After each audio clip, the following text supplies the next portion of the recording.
এইখানে যাওয়ার জন্য আমি বছরের পর বছর অপেক্ষা করেছি এবং টিকিট কেটে বহুবার আমাকে টিকিট ক্যান্সেল করতে হয়েছে। বলা হয়ে থাকে যতক্ষণ না ভগবান না চাইবেন ততক্ষণ না তার কাছে যাওয়া অসম্ভব। জায়গাটা দেখে নিশ্চয়ই তোমরা বুঝে গেছো যে আমি কোন মন্দিরের কথা বলছিলাম। তো হ্যাঁ, এইটা হচ্ছে মহাপ্রভু জগন্নাথ মন্দির, যেখানে আসার জন্য আমি প্রায় ৮-৯ বছর থেকে অপেক্ষা করছি। অবশেষে কিন্তু আমি আসতে পেরেছি আমার ভগবান শ্রী মহাপ্রভুর জন্যই। আমি যখন মন্দিরের ভেতরে প্রবেশ করলাম, তখন মন্দিরের ভেতরে আমি একটা অদ্ভুত আলাদা শান্তি অনুভব করলাম, যেটা আমি কখনোই অনুভব করতে পারিনি। যেন মনে হলো জীবনটা যেন আমার সার্থক হয়ে গেল।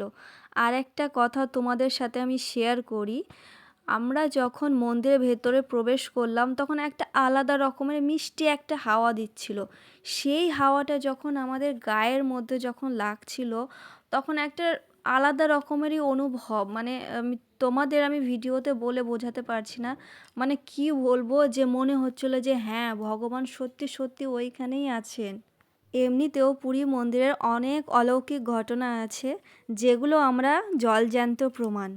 প্রথম হচ্ছে মন্দিরের চূড়ায় থাকা পতাকা সবসময় হাওয়ার উল্টো দিকে ঘোরে, এমনকি মন্দিরের ছায়াটাও মাটিতে পড়ে না, যেটা বিজ্ঞানীরা আজ পর্যন্ত কোনো ব্যাখ্যা দিতে পারেনি। এবং পুরী মন্দিরে ৫৬ ভোগ মহাপ্রভুর জন্য রান্না হয়। এখানে আশ্চর্যজনক ব্যাপার হলো, ওপরে যে হাঁড়িটা